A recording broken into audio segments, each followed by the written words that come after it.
Mr. Speaker, Mr. Speaker, Their Majesties King Charles III and Queen Camilla. Reka twumve ijambo ry'umwami Charles w'Ubwongereza, akaba ari King Charles wa gatatu ndetse n'umwamikazi we Camilla.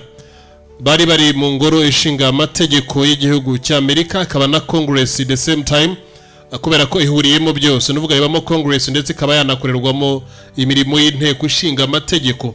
Bari ababita rero representative of the public, nuvuga n'abantu bahagarariye abaturage bose, rero bahuriye hamwe kugira ngo bashe kumva ijambo ry'umwami Charles w'Ubwongereza, aho agiye kurivuga. Nanjye nkafasha bamwe mu bantu bafite ubumenyi buke nk'ubwanjye kugira ngo tubashe kubyumva. So reka twumve rero ijambo rye uko yarivuze, hanyuma tukomeze tugenda tureba uru rugendo nyakuri, nyuma tuzagaruka tubiganireho muri ya gahunda yacu tujya dukora ayo kusubira mu byavuzwe kugira ngo dushake ibyavugiwemo ni ibiki. Ariko reka twumve amagambo ye nk'uko we yayavuze, biraza kutworeza kumenya ngo ni ibiki bijya mbere cyangwa niki cyabaye, kubera ko ibi babyita n'urugendo rw'ikinyagihumbi, kimwe cya kane cy'ikinyagihumbi ruba rubaye, kubera ko Amerika iri kwizihiza imyaka 250 imaze ibonye ubwigenge.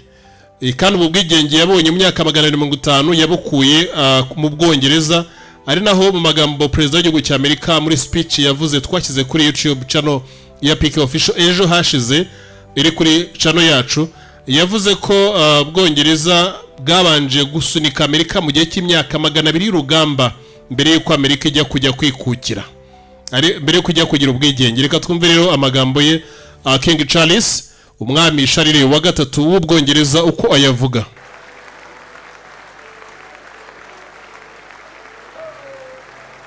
Yabanje guhabwa ikaze we ndetse n'umwamikazi we Camilla.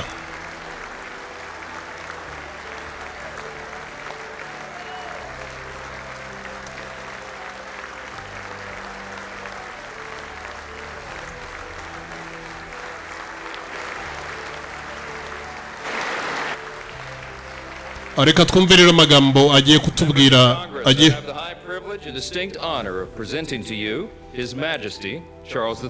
ni iby'icyubahiro kandi gikomeye cyane kugira ngo mbashyikirize ijambo ry'umwami Charles wa gatatu, Charles w'Ubwongereza wa gatatu.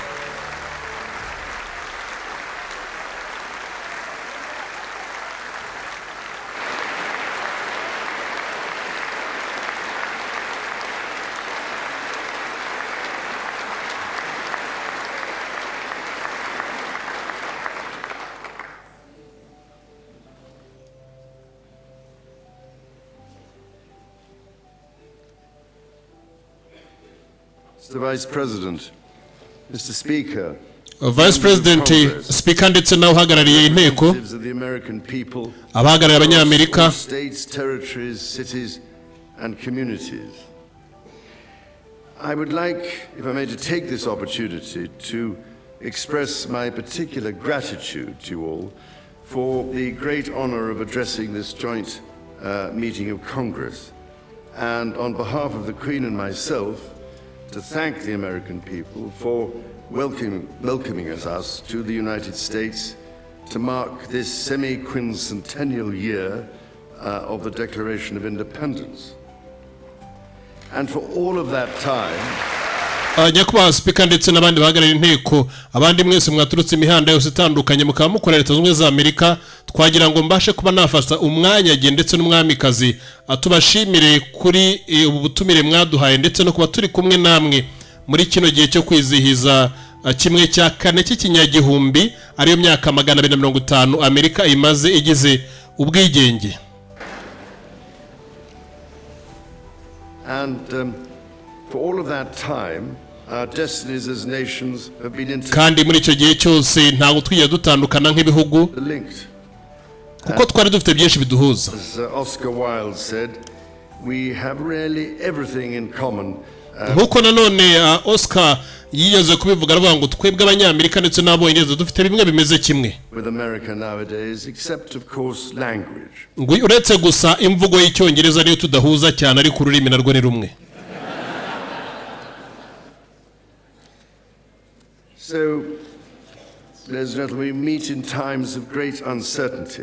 uretse ko tunahuye mu gihe kitari cyiza nanone kirimo amakuba menshi, In times of conflict from Europe cyane cyane igihe kirimo amakuba aturuka mu bihugu byo mu Burayi to the Middle East, kugera no mu burasirazuba bwo hagati, which pose immense challenges for the international community.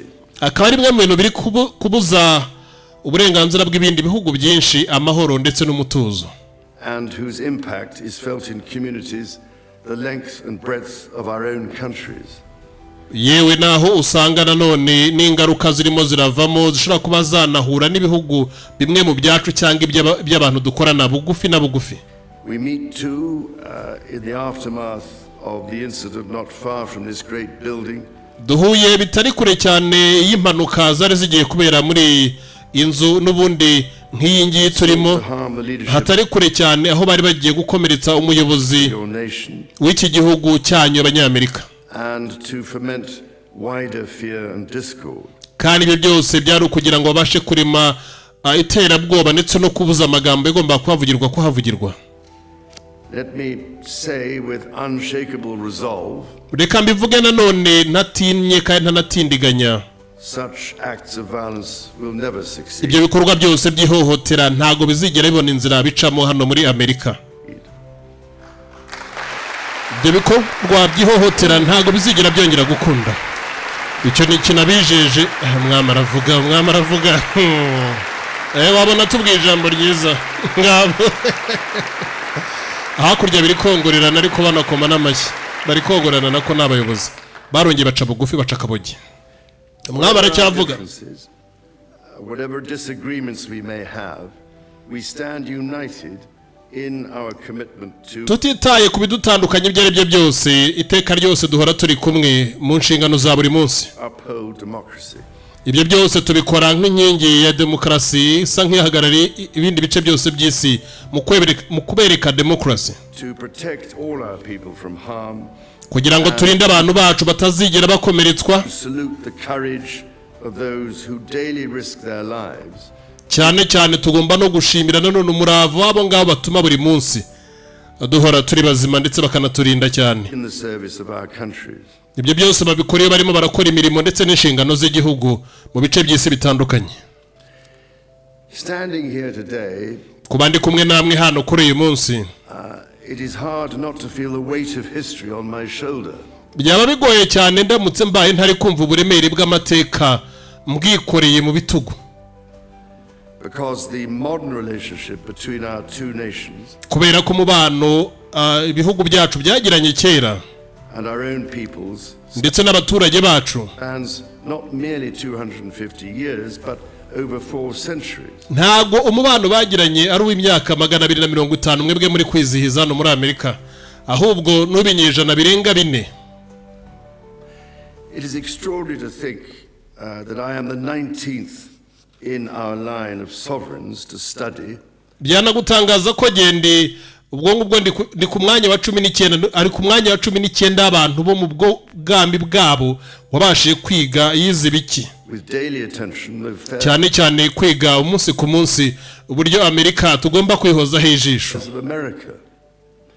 So I come here today Kubw'ibyo naje hano rero highest respect for the United States kubw'icyubahiro gikomeye cyane mpa Leta Zunze Ubumwe za Amerika, Congress, this citadel of democracy, kubera ko hano ureba turi niho mu gicumbi cya demokarasi, created to represent the voice of all American people, kaba ari igicumbi cyaremwe kugira ngo kizabashe kuvugira amajwi y'abanyamerika bose, to advance sacred rights and freedoms, kandi gukomeza uburenganzira nanone n'ubw'abandi bantu n'uburenganzira bw'abandi bantu no kwishyira kwizana kw'abandi bantu mu bice by'isi.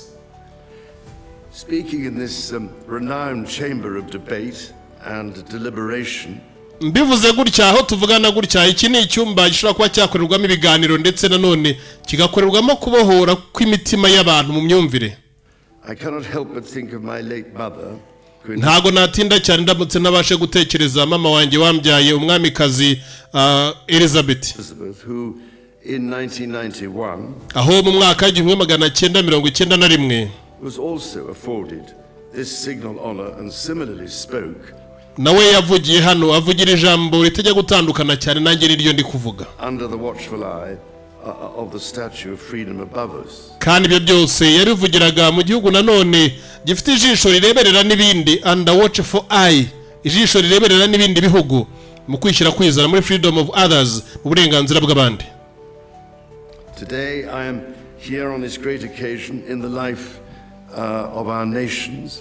Uyu munsi ndi hano rero kubw'uyu mwanya wakataraboneka cyane cyane mu buzima bw'igihugu cyacu, highest regard and friendship ndetse n'ubushuti bw'agatangaza tumaranye igihe British people to hagati y'Abongereza ndetse the people of the United States. n'Abanyamerika.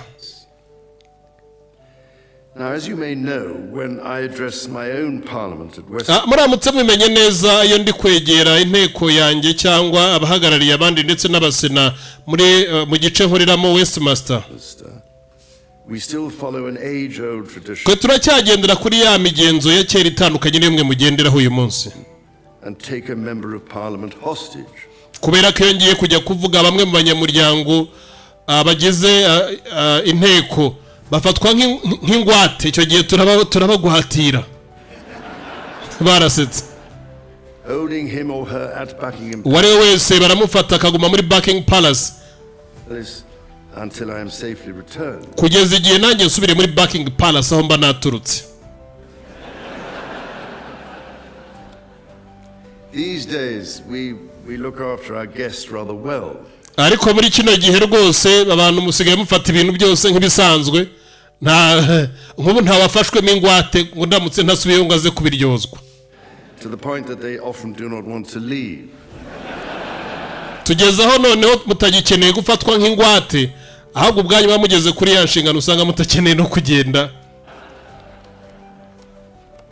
I don't know, Mr. Speaker, if there were any volunteers for that role here. Ntago mbizi neza nyakubahwa Speaker niba hari ushobora kujya mu bwami bwanjye mu Bwongereza akagenda akaba yicaye naramuka ngize ikibazo ne bakamugwatira, cyangwa hari umukorerabushake wabyemera kujyayo kuri uyu munota. Today,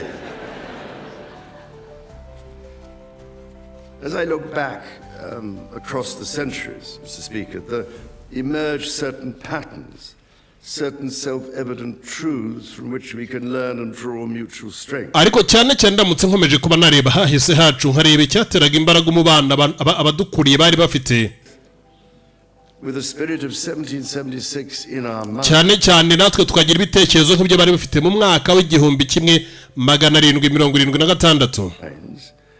we can perhaps agree that we do Harenda twakwemeranye ko hari byinshi natwe twakora, not always agree. kubera ko twakwemeranye ko na bya bintu tujya twemeranya umunsi ku munsi twabasha kubyemeranya. At least in the first instance. Harenda ibya mbere bibanziriza, Indeed, the very principle on which your Congress was founded kubera ko ibyo ni bimwe byari ishingiro ry'ihame ryatumye habasha kubaho iyi nteko yanyu ibahuza hano. no taxation without representation. Urumva nta kintu cyagombaga kugira ikigabanywa, nta kindi cyabashije kumenyekanishwa. Was it once a fundamental disagreement between us? Icyabiteye kwari ukugira ngo tubanze twumvikane twebwe ubwacu, At the same time, a shared democratic value tubanze twumvikane ndetse tunahuze ibijyanye n'imiyoborere ndetse n'imigendekere ya kidemokarasi, which you inherited from us.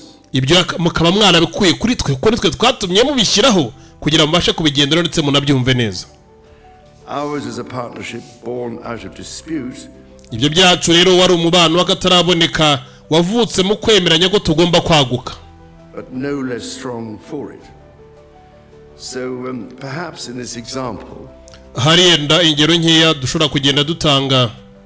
we can discern that our nations are in fact instinctively like-minded.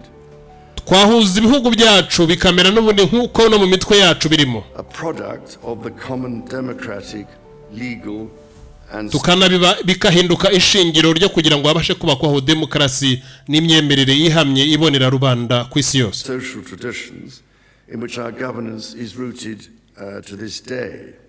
kubera ko nkatwe mu Bwongereza turacyagendera ku mico ya mbere ya kera. Drawing on these values and traditions time and again, our two countries have always found ways to come together. Kandi nanone kuba twarakomeje kugenda duhuza imico y'ahahise, yewe n'imico y'uyu munsi yanyu mwebwe abanyamerika mufite byatumye bino bihugu byacu bikomeza kugendana umurongo ku wundi. And by Jove, Mr. Speaker, when we have found that way to agree, what great change is brought about. Hanyuma Mr. Speaker, ibyo tutagiye tubasha kumvikanaho byose nibi byatumaga twongera tukagira byinshi twicara tukabinoza kandi tukabyumvikana. Not just for the benefit of our peoples, ntago byakorwaga ku nyungu z'abaturage bacu gusa, but of all peoples. Byakorwaga ku nyungu z'abaturage bose. This, I believe, is the special ingredient in our relationship. Kandi bijye nk'ababyizera neza mu by'ukuri nk'ishyiga rishyigikiye umubano wacu. As President Trump himself observed during his state visit to Britain last autumn, nk'uko nanone perezida w'igihugu cya Amerika Donald Trump yabivuze ubwo aheruka kudusura mu minsi yashize, the bond of kinship and identity between America and the United Kingdom is priceless and eternal. Aho yagize ati umubano Amerika ifitanye n'igihugu cy'Ubwongereza ntago ugira igiciro wagurwa ndetse ni n'umubano uzahoraho ntago uzigera uhagarara.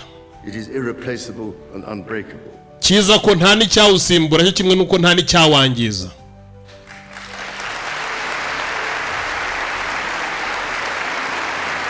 Iryo ni ijambo ari kuvugira muri Congress ya Amerika umwami Charles wa gatatu ndetse n'umugore we Camilla. Twahisemo gushyira no magambo mu Kinyarwanda kugira ngo nutugaruka kuyasubiramo yenda tuzavuga yo muri kumva tunamenye impamvu bane bagiye gukomera umwami amashyi babanza bagahagarara hafi ya bose. Mr. Speaker, this is by no means my first visit to Washington. Rero nongeye nkubwira Speaker, ubu izina ryanjye n'ubwa mbere nsuye muri Washington DC mu izina ryanjye, the capital of this great republic. Uyu mujyi mukuru w'iki gihugu gikomeye. It is in fact my 20th visit to the Ariko akaba ari inshuro ya 20 nsuye muri Leta Zunze Ubumwe za Amerika. United States and my first as king and head of the Commonwealth. Ariko akaba ari ubwa mbere mbashe kuhaza nk'umwami wa Commonwealth. Ni umwami wa Commonwealth, amagambo uko ayivugiye niyo magambo natwe dusubiramo iyo turi gushaka andi magambo. Akaba ari ubwa mbere abashe kuhaza nk'umwami wa Commonwealth, ntabwo ari umwami w'Ubwongereza. Amagambo twagiye. This is a city which symbolizes uyu ni umujyi rero ugaragaza ibimenyetso in our shared history. By'amateka twembi uko turi ibihugu bibiri duhuje. Aribyo Charles Dickens umunyamakuru w'agatangaza wo muri za 800 yajyaga akunda kuvuga. A tale of two Georges. Yakunda kuvuga ngo aho ngaho ni mu bice by'aba George gusa, kubera ko na se uwo nguwo ari nawe se wundi n'abasi wabo bose bari ba George. Rero akahita muri ba George kubera ko n'umwami na perezida wa mbere y'iki gihugu wabashe guhiga ubwigenge ndetse no kubasha kubohora igihugu uko babyita cyangwa kurwanira ubwo bwigenge, independence, ne bamwitaga George.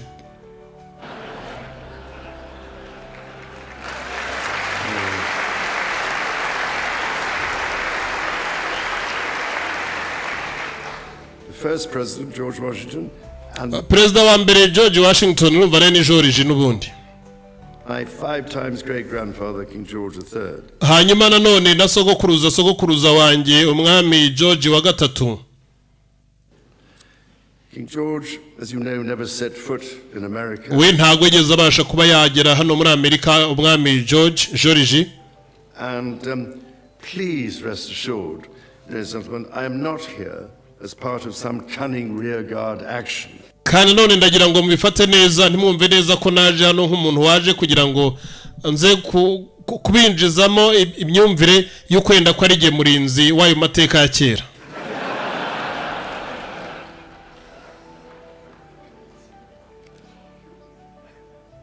The founding fathers were bold and imaginative rebels with a cause.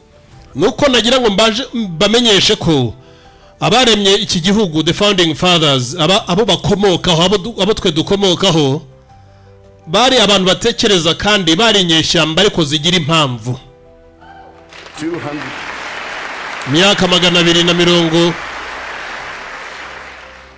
250 years ago, imyaka 250 yarangiye, or as we say in the United Kingdom, just the other day. Ariko twe mu Bwongereza tubyita uwo munsi w'ibihe, just the other day, uwo munsi w'ejo bundi warangiye. kubera ko twe tumaze imyaka myinshi ubwami bwacu buyoboye.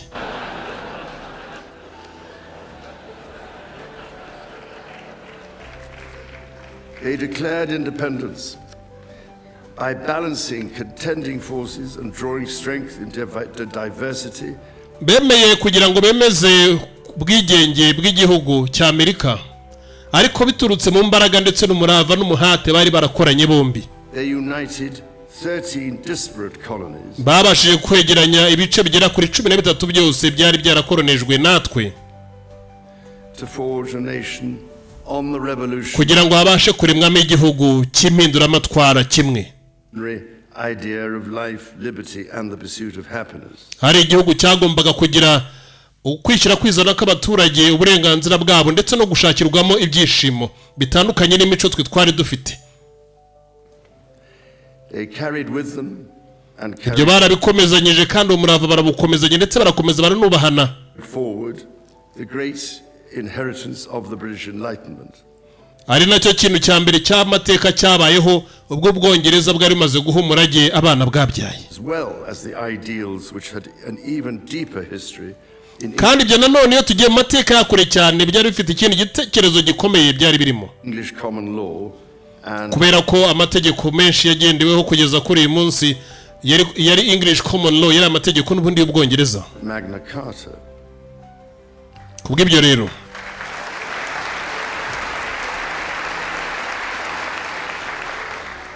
aya magambo tuzayasubiramo mu kindi kiganiro, turi buyasubiremo tuyasesengura twumve birimo. Kubw'ibyo rero dufite imizi yacu yashinze kure ndetse turi ibiti bitanyeganyezwa nubwo byashiraho amashami. Our Declaration of Rights of 1689 cyane cyane ku bintu twaje kwemeraho nka declaration yacu y'uburenganzira, kwemeza uburenganzira bw'abandi bantu cyangwa ibindi bintu byose kubaho, hari mu mwaka w'igihumbi kimwe magana 669. was not only the foundation of our constitutional monarchy, ntago aribwo twari tugiye gutangira kugira ngo ubwami bwacu bushyireho nanone kuba bwagenda ari ubwami, ariko hakaba n'ibindi bice bigomba kuyoborwa nk'ibijyanye n'igihe kigezweho, but also provided the source of so many of the principles reiterated, ariko kwari kugira ngo abashe kubaho kwaguka ko hashobora kubaho indi myumvire itandukanye itagendanye n'imico ya gakondo. verbatim in the American Bill of Rights of ariyo mpamvu ibyo bintu twabizanye tukabishyira nanone mu myumvire ndetse n'itegeko nshinga ry'Abanyamerika rirengera rikanashinga uburenganzira bwabo. 1791. Ibyo twabyemeje mu mwaka w'igihumbi kimwe magana 771. And those roots go even further back in history. Niyo tugiye kubisubiramo dusanga iyo nkomoko n'ubundi y'Abanyamerika ituruka kure cyane mu mateka, ubwo tuzagenda tubiganiraho. The US Supreme Court Historical Society has calculated kubera ko nk'inteko ishinga amategeko, nk'inteko y'ubutabera ya Amerika, that Magna Carta is cited in at least 160 Supreme Court cases since 1789. muri icyo gihe mu mwaka kuva muri 71 mu gihumbi kimwe magana 771 kugeza mu gihumbi kimwe magana 779 bakiriye ibirego bijya kurenga ibirego ibihumbi 100, not least as the foundation of the principle that executive power is subject to checks and balances.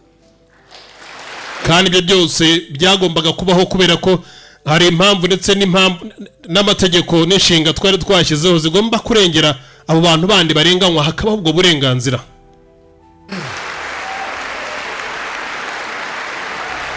Urumva bashaka ko dufitanye amateka dufitanye amateka. Barahagurutse barongera bakoma amashyi, umwami Charles arimo aravuga ijambo, ibyishimo byari byose.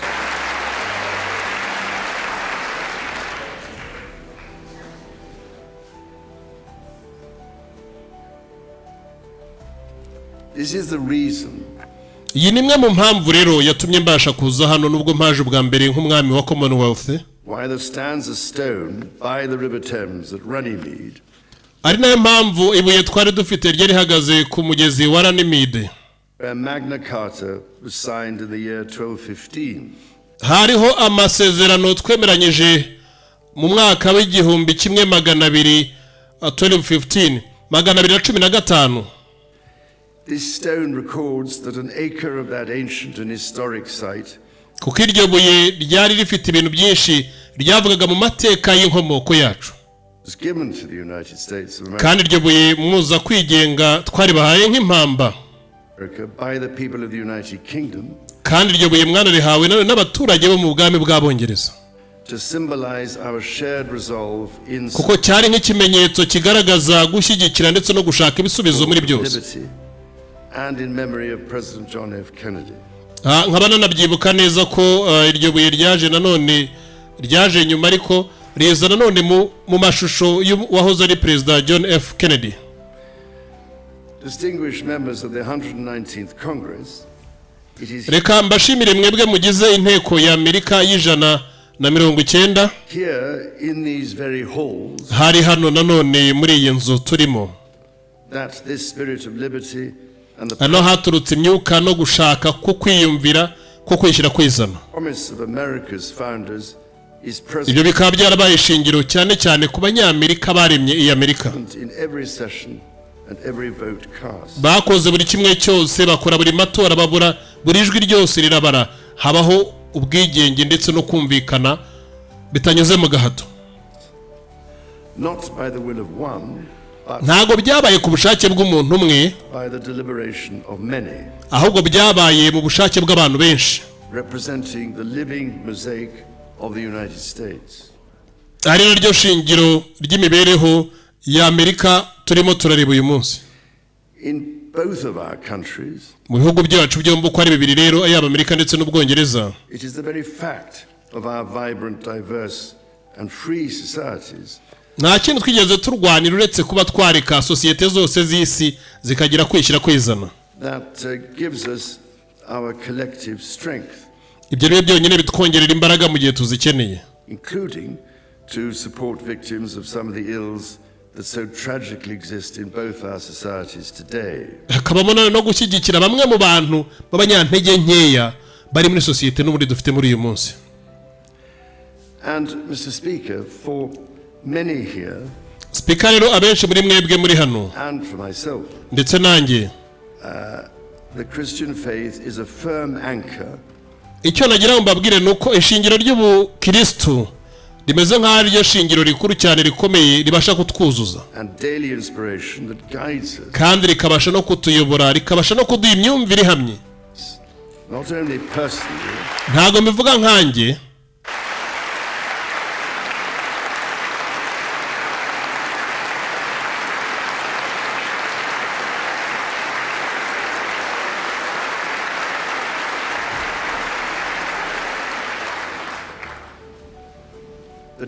guides us not only personally but together as members of our community. ntago iryo shingiro riyobora umuntu umwe ku giti cye ahubwo rituyobora twese nk'abanyamuryango bahagarariye uyu muryango mugari. Having devoted a large part of my life to ibyo ni ibintu nabayemo igihe hafi cy'ubuzima bwanjye bwose interfaith relationships, ndimo ndajya muri ibyo bintu by'imyemerere kugira ngo mbashe gukomeza gushimira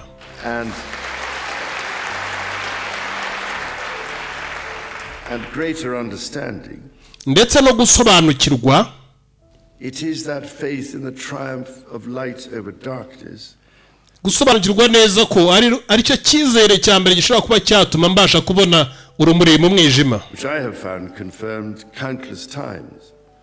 Through it, kuba naca mu bihe bigoye ndetse nkabasha kubitambuka. I am inspired by the profound respect kandi ibyo nabyo ntago bimbuza none kuba nagira icyubahiro that develops as people of different faiths ku bandi bantu bateye imbere bakagira indi myumvire yabo itandukanye n'iy'ubukristo, grow in their understanding of each other. cyane cyane mu myumvire yo kuba bumvikana.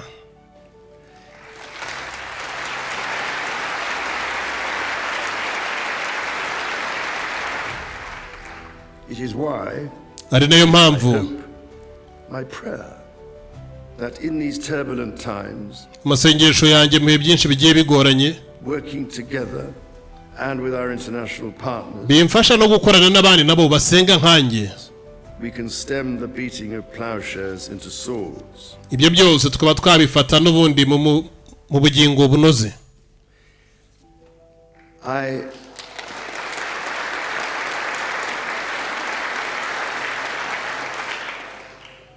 am mindful that we are still in the season of Easter. Ikindi kintu nababwira gisa nkaho kikinshimishije ni kubera ko tukiri nanone mu bihe bya Pasika. Turacyari mu minsi ya Pasika. The season that most strengthens my hope. Akaba ari imwe mu minsi ya mbere ibasha gukomeza icyizere cyanjye ndetse no gushaka kwanjye. It is why I believe with all my heart that ariyo mpamvu nizera n'umutima wanjye wose ko essence of our two nations ibihugu byacu byose n'ubundi bisenga is a generosity of spirit bishingiye nanone ku mwuka wera and a duty to foster compassion ndetse n'inshingano zo gukomeza gukemura ibyagoranye to promote peace kugira ngo tubashe guteza imbere amahoro to deepen mutual understanding hanyuma tunagire kumvikana nabo tutumva ibintu kimwe and to value all people ndetse no guha agaciro abandi bantu bose batandukanye bafite indi myizerere itandukanye n'iyacu yewe n'abadafite imyizerere abari bo bose.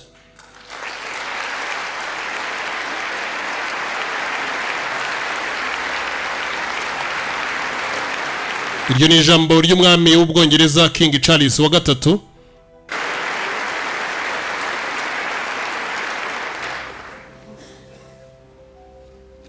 The alliance that our two nations have built over the centuries umubano ibihugu byacu byubatse mu gihe cy'ibinyejana byahise and for which we are profoundly grateful to the American people ibyo ni ibintu bya mbere nabashimira mwebwe abanyamerika is truly unique kubera ko no mubano utarigeze ugira ibindi bihugu ku isi and that alliance is part of what Henry Kissinger described as Kennedy's soaring vision.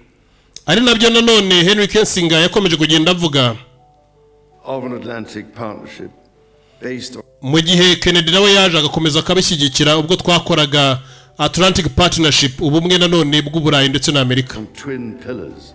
Icyo gihe twashinze iminara itari irenze ibiri Europe and America. W'Abanyamerika n'Uburayi. That partnership, I believe, Mr. Speaker, is more important today. Ubwo bumwe rero nagira ngo mbabwire ngo ikintu nababwira nuko ni ikintu cy'ingirakamaro kurenza nuko mwabikeka. Than it has ever been. Kandi ubwo bumwe nanone ni ingirakamaro cyane kuri uyu munsi kurenza igihe cyose byigeze bera ingirakamaro.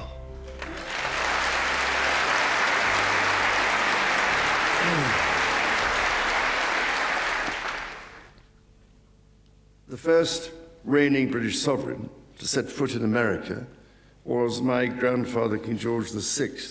Ubwa mbere umwongereza wa mbere wabashe kugera muri Amerika kahakandagira ikirenge yari sogokuruza wanjye umwami George wa gatandatu. He visited in 1939. Yasuye hano mu 1939 with my beloved grandmother Queen Elizabeth the Queen Mother. Yari ari kumwe na nyogokuru wanjye akaba no ubyara nanone umwami mama wanjye Elizabeth. The forces of fascism in Europe were on icyo gihe harimo intambara nyinshi cyane zo mu Burayi zitandukanye. March, and sometime before the United States had joined us in the defense of freedom. Icyo gihe muri iyo minsi yenda Amerika yari itaratangira kwiyunga muri ibyo bintu byo kumva ko yaza muri izo ntambara zo mu Burayi. Our shared values prevailed. Ariko ibyo duhujemo nk'imbaraga byo byarakomeje. Today, uyu munsi rero we find ourselves in a new era. Twisanze mu kindi kinyejana gitandukanye rwose n'icyo twari tumenyereye. But those values remain. Ariko nanone za ndangagaciro zacu zo ziracyariho. It is an era that is in many ways more volatile. Ni ibintu bisanzwe n'ubundi nk'ibihari ariko bitandukanye kubyakira. And more dangerous. Kandi ari nabibi cyane nanone. Than the world to which my late mother spoke. Nkuko nanone umubyeyi umbyara umwami kazi Queen Elizabeth yabivuze in this chamber muri kino cyumba muri 1991. The challenges we face are too great for anyone. Avuga neza ko ibyo duhura nabyo hafi ya byose ni ibintu bikomera cyane cyane igihugu ari kimwe. To bear alone.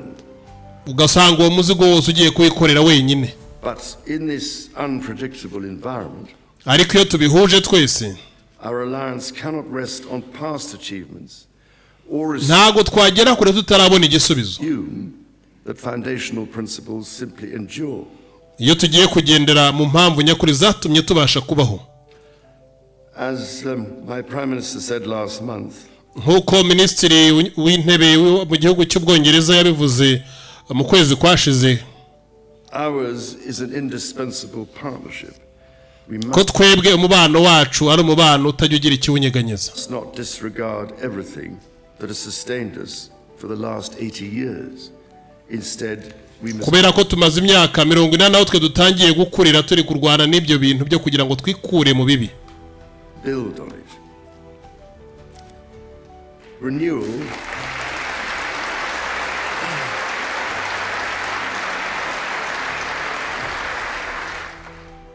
Renewal today starts with security.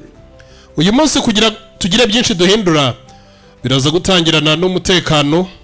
The United Kingdom recognizes kandi ibyo byose Ubwongereza burabizirikana, that the threats we face demand a transformation. Tukanabona neza ko nyuma y'ibibazo byose duhura nabyo bikeneye impindura amatwara ndetse n'impinduka mu mikorere In British defense.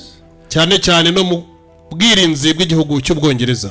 That is why our country, in order to be fit for the future, ariyo mpamvu igihugu cyacu kugira ngo kibashe guhura n'ibyo bibazo by'ahazaza gihangane nabyo, has committed to the biggest sustained increase in defense spending twakomeje gushyira amafaranga menshi cyane cyane mu bwirinzi the Cold War, kugira ngo tutazongera guhura n'ibyo bibazo nk'ibyo. during part of which, over 50 years ago, I served with immense pride in the Royal Navy. Kubera ko ndimo ndabyibuka neza myaka 50 yarangiye nanjye ubwanjye nakoze mu gisirikare cy'ubwami bw'Ubwongereza. Following in the naval footsteps of my father, Prince Philip II. Nakomeje nkurikirana ikirenge nkuko na data ariho yanyuze n'abandi bose. My grandfather, King George VI. Ndetse na sogokuru wanjye umwami George wa gatandatu. Great uncle Lord Mountbatten and my Ibyo byose twagiye tubicamo nk'Abongereza twagomba kugira intambara zacu tugomba gukemura. great grandfather, King George V. Nkuko na wese nanone sogokuruza King George wa gatanu we yabikoze. Of course, also marks the 25th anniversary of 9/11. Nta nubwo turi buze kuba twakwibagirwa neza ko uyu nguyu ari umunsi w'itariki w'imyaka 25 nyuma y'uko Amerika ibashe guterwa igitero nanone cya Twin Tower cyaturikije inzu ebyiri z'agatangaza muri Amerika. This atrocity was a defining moment for America. Ibyo byari bikorwa bibi cyane kuri Amerika. And your pain and shock were felt ndetse n'akabaro n'agahinda mwumvise karacyandi mu bitugu around the whole world. Yewe kanageze ku isi yose. During my visit to New York, igihe mperukira kujya muri New York, my wife and I will again pay our respects to the victims. Umugore wanjye ndetse nanjye twabashije kuba twatanga icyubahiro ku mibiri y'abantu baguye muri iriya mpanuka yo muri Trade Center. The families and the bravery shown in the face of terrible loss. Yewe nahuye n'imiryango myinshi ndeba n'uburyo bagikomeye kandi barahuye n'igihombo cyo kubura kingana gutyo. We stood with you then. Namwe twari turi kumwe kuva icyo gihe muterwa. And we stand with you now. Kandi n'uyu munsi turacyari kumwe namwe. In solemn remembrance of a day that shall never be forgotten. Muri ubwo buryo bwo kugira ngo twibuke iyo minsi mibi yose yahise itazigera yibagirana. Hari 9/11 igihe bavuga ko Osama bin Laden yateye ibitero muri Leta Zunze za Amerika agaturitsa Twin Tower zombi uko zari ebyiri. Haciye imyaka 25 bibaye, hakaba haciye imyaka 80 ng'isi yose iri mu ntambara zitandukanye. In the immediate aftermath of 9/11, when NATO invoked Article 5, ndimo ndibuka neza nyuma y'icyo gihe ubwo NATO batoraga ingingo ya 5 y'itegeko mu mategeko agenga NATO for the first time, bwa mbere mu mateka, and the United Nations Security Council, hanyuma nanone inama y'umutekano w'isi United Nations Security Council nayo ikabyemeza, was united in the face of terror. Icyo gihe abantu bose bari bahuriye mu kintu kimwe cyo kugira ngo bakureho iterabwoba. We answered the call together. Kandi babashe nanone gukorera ibintu hamwe. As our people have done so for more than a century. Nkuko natwe Abongereza ndetse n'Abanyamerika twabikoze birenga ikinyejana. Shoulder to shoulder. urutugu ku rundi tudatandukana. through 2 world wars, the Cold War, Twarwanye intambara zose, turwanya intambara z'ubutita, turwanya intambara za mbere z'isi, iza kabiri tuzigendanamo, iz'ubutita zo muri za 70 tuzigendanamo, Afghanistan, turwana muri Afghanistan. and moments that have defined our shared security. Ibyo byose byari kugira ngo tugende duhuza imbaraga zo kugira ngo twirinde. Today, Mr. Speaker, Uyu munsi rero speaker, same unyielding resolve nabwo n'ubundi dufite byinshi bijya kumera gutyo bitarakemuka, is needed for the defense of Ukraine kubera ko ibyo byose birakeneye kugira ngo tubashe kurinda Ukraine and her most courageous people. yewe n'abaturage babo bagira umuravu udashira.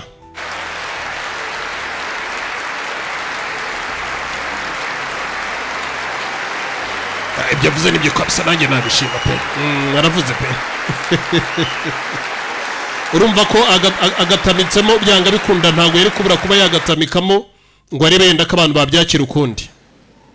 It is needed in order to secure a truly just and lasting peace. Birakenewe cyane ko tugomba kurengera Ukraine kugira ngo tubashe kuba twakwemeza ko habaho amahoro ahamye ku isi. From the depths of the Atlantic to the disastrously melting ice caps of the Arctic, Duturutse mu ntangiriro z'inyanja kugera ku mpera z'inyanja, ndetse no muri za Arctic hari hadatuye abantu muri biriya mu rubura. the commitment and expertise of the United States Armed Forces and its allies Ukwiyemeza kwa Amerika ndetse n'abantu bakorana nabo mu gushakira umutekano w'isi kugomba gukomeza. lie at the heart of NATO. Kandi nanone ibyo byose tugomba kubifatanwamo nanone n'abanyaburayi.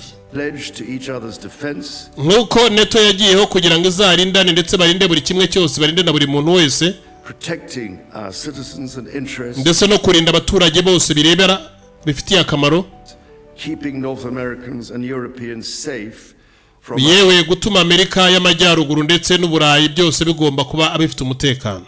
our common adversaries. Twese dufite umwanzi umwe, nta cyadutandukanye, dufite umwanzi umwe.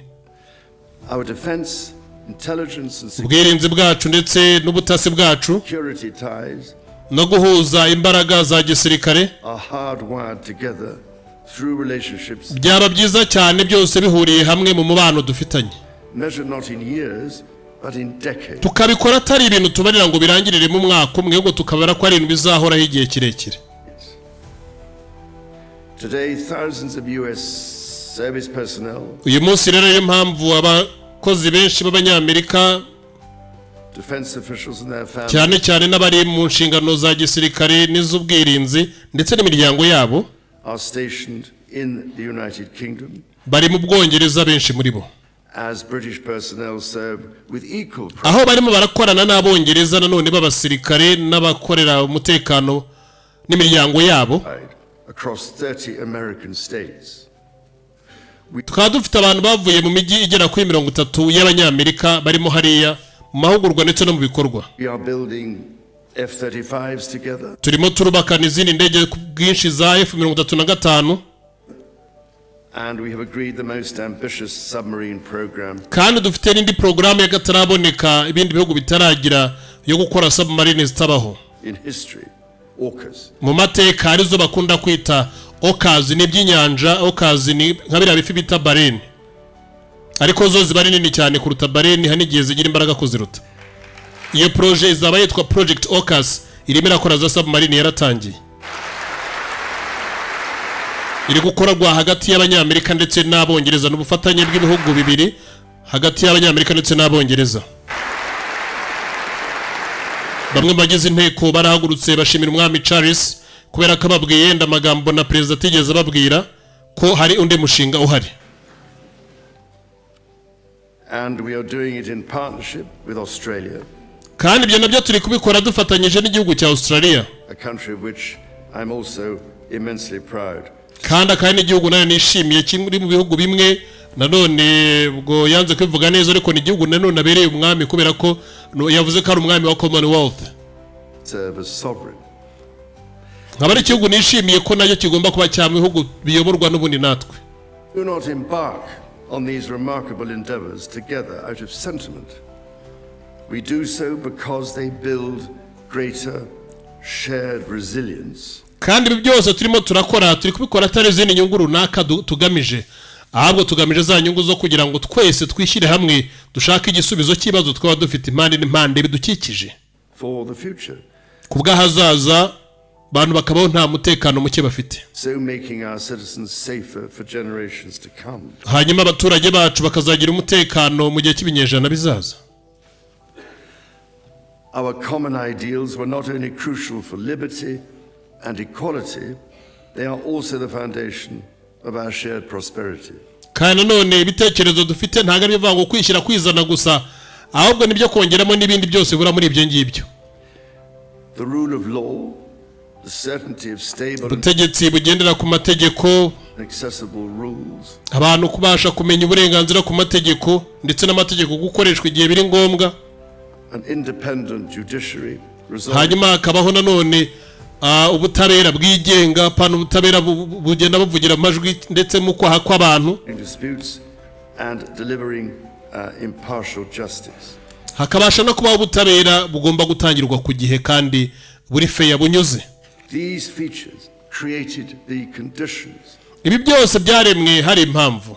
for centuries of unmatched economic growth Mu gihe by'ibinyejana byarangiye kugira ngo turebe ko hashobora kuba habaho iterambere ry'ubukungu rihagije ku isi, in our two countries.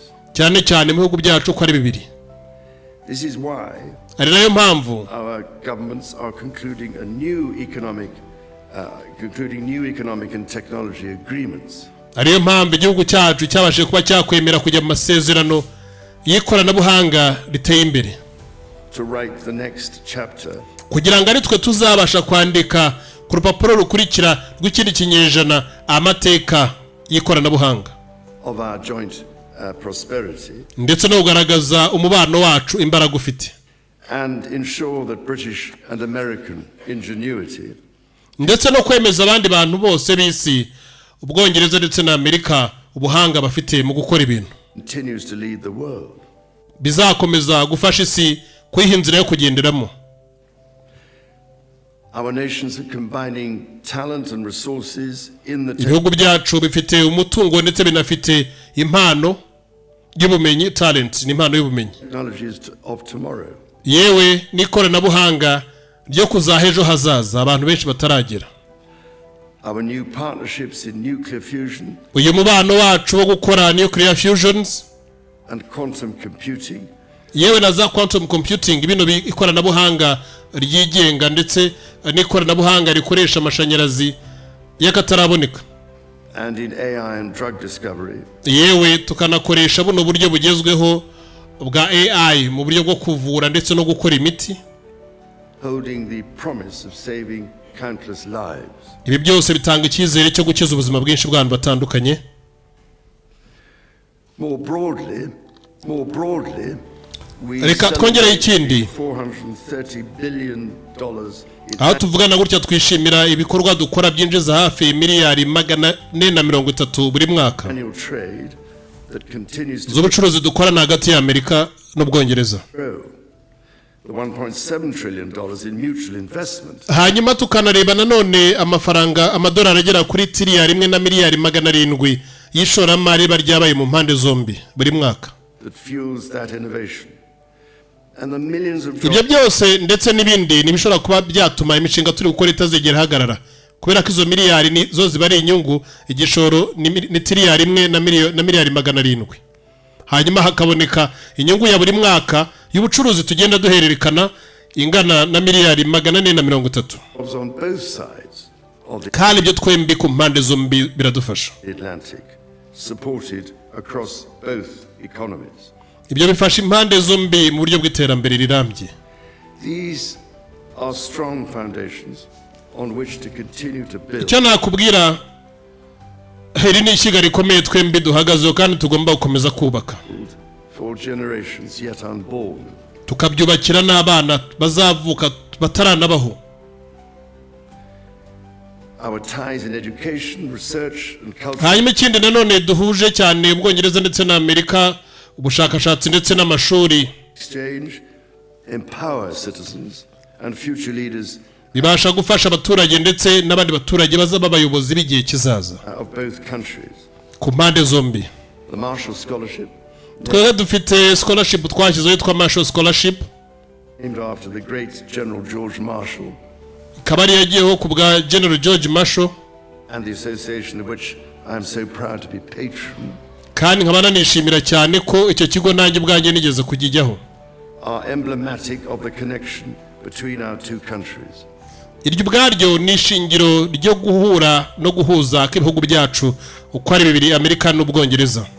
Since its founding, more than 2,300 scholarships Kuva iryo shuri ryabaho, abanyeshuri bajya kurenga 2,300 bose bamaze kubona ama scholarship yo kuza kwiga ku buntu, been awarded, opening doors for Americans from all walks of life cyane cyane abo bose nabavuye muri Amerika kandi bafunguriwe inzira, aho tuvugana gutya bafite n'akamaro kenshi abagiye barangiza. study at the United Kingdom's leading universities. Ibaze kuba haboneka scholarship zigera ku 2,300 zimaze kuboneka mu bantu baza kwiga mu bwami bw'Ubwongereza ku ishuri riyoboye andi mashuri mu Bwongereza. So as we look toward the next 250 years, Iyo tugiye kureba rero tutarebye imyaka 250 yarangiye mubonye ubwigenge abanyamerika, reka turebe imyaka 250 igiye kuzaza. we must also reflect on our shared responsibility to safeguard nature.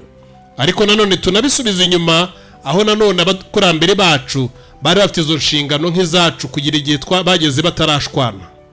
Our most precious and irreplaceable asset. Hanyuma twongere tunarebe imibereho karemano nanone ni imibereho idashobora kugira ikihindura.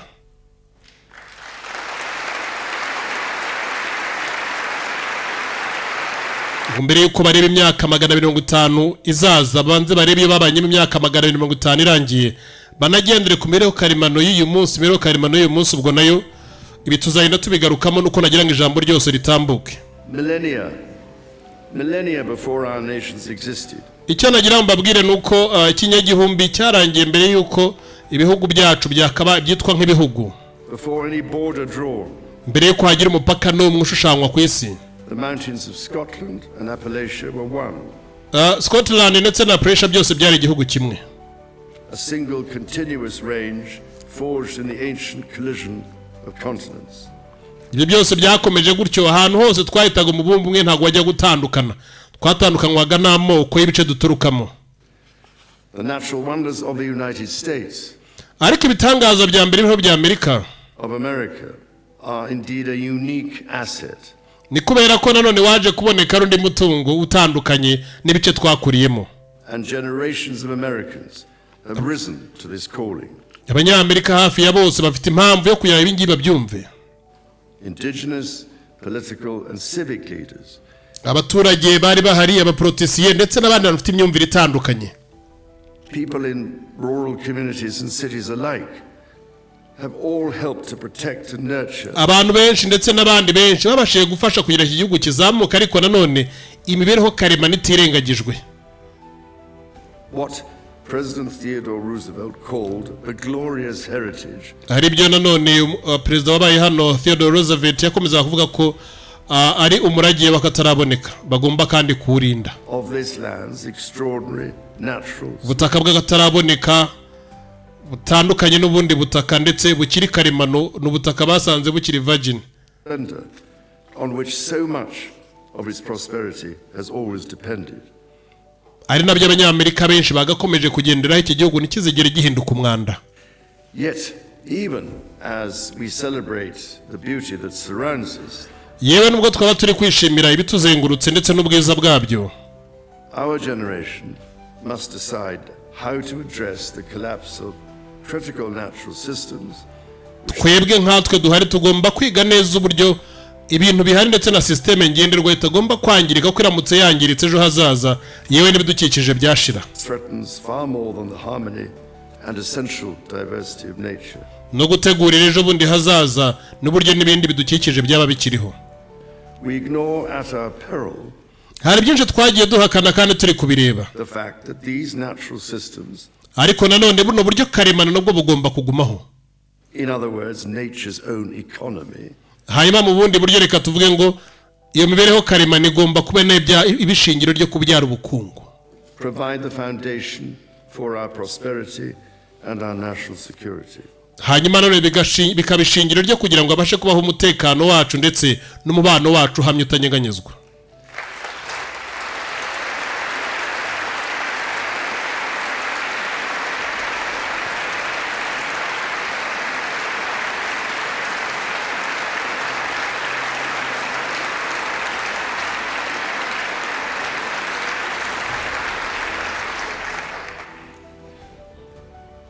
The story of the United Kingdom and the United States amateka y'ubwami bw'ubwongereza ndetse n'amateka y'Amerika is at its heart the story of reconciliation, ari mu mitima y'abantu bize ikintu cyitwa kumvira ndetse no kubabarirana, renewal, and kuvugurura ndetse no kuzana ikoranabuhanga rishya, remarkable partnership.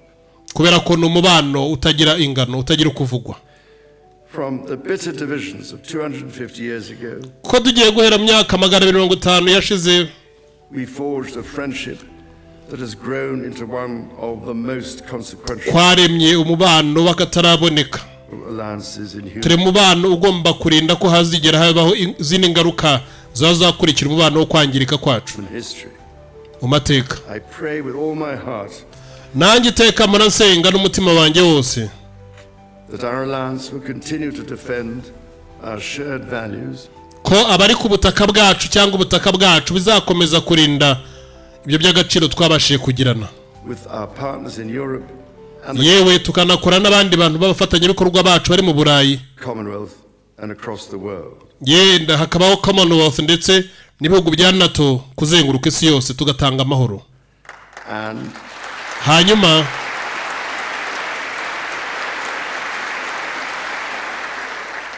that we ignore the clarion calls to become ever more inward-looking. Mr. Speaker, ntago twakwirengagiza impamvu kabitera zigenda zituruka impande n'impande, ariko speaker reka nkubwire Mr. Vice President, ndetse na Vice President, distinguished ladies and gentlemen, banyakwakazi, America's words carry weight and meaning. Amerika ubwayo amagambo yayo ahetse uburemere bwinshi ndetse n'ibisobanuro, As they have since independence. ari nayo magambo yabayeho kuva kwishyira kwizana kwabo kwabaho. The actions of this great nation ibikorwa by'iki gihugu cy'akataraboneka matter even more. bisobanuye ikintu gikomeye cyane. President Lincoln understood this so well. President Lincoln ibi byo yabisobanukiwe mbere kurenza n'abandi. His reflection in the magisterial Gettysburg Address. kuko we yasaga nk'uri kubyumva neza nkaho wagira ngo nakora abibwami. That the world may little note what we say. ari naho n'abandi benshi bavuze ngo hari igihe isi itazigera ireba byinshi mu byo twebwe turimo turavuga, But we'll never forget what we do. ariko iyo si ntago izigera yibagirwa n'ibyo twakoze. And so to the United States of America, kubw'ibyo rero Leta Zunze za Amerika on your 250th muri myaka yanyu 250 irangiye, birthday, let our two countries rededicate ourselves reka ibihugu byacu ko ari bibiri bashe kuba byabigira ishingiro to each other in the selfless service of our peoples hanyuma bibe umugambi ukomeye kuri serivisi zigomba gukorerwa abaturage bacu and of all the peoples of ndetse n'abandi baturage bose batuye isi. the world. God bless the United States Imana ihe umugisha Leta Zunze Ubumwe za Amerika, and God bless the United Kingdom. kandi Imana ihe umugisha ubwami bw'Abongereza. iryo ni ijambo ry'umwami Charles wa gatatu ndetse n'umwamikazi Camilla yararivuze ndetse amaze no kurisoza. Twagiye turivuga ijambo ku magambo make agiye atandukanye, yenda tuzagaruka turiganireho muri ya gahunda yacu muri PK Official, atujya tugira kuba twafata umwanya wo gusubira mu magambo nk'uko yavuzwe. Rero muri kuryumva, hanyuma tuzagaruka turisubiremo amagambo nk'uko yavuzwe, kubera ko Amerika icyumvikana ba nyirayo barumvikana, yena barimo barayikoraho bari kugaragara. Ubwo natwe turazagaruka amagambo nk'uko yavuzwe mu kanya gato cyane, nyuma n'ubundi iri jambo turayagarukamo. Mugire byiza, turakunda cyane. Be blessed. Aho mwakumva harimo utuntu tutumvikana neza, iryo jambo n'ubundi rirahari ku binyamakuru byinshi, abaryumva mu Cyongereza mwaryumva ntaho ritari. Ibinyamakuru hafi ya byose by'isi bifite iryo jambo mu rurimi rw'icyongereza mu gifaransa aho tuvugana gutya rimaze gushyirwa mu ndimi 9. We love you so much, be blessed.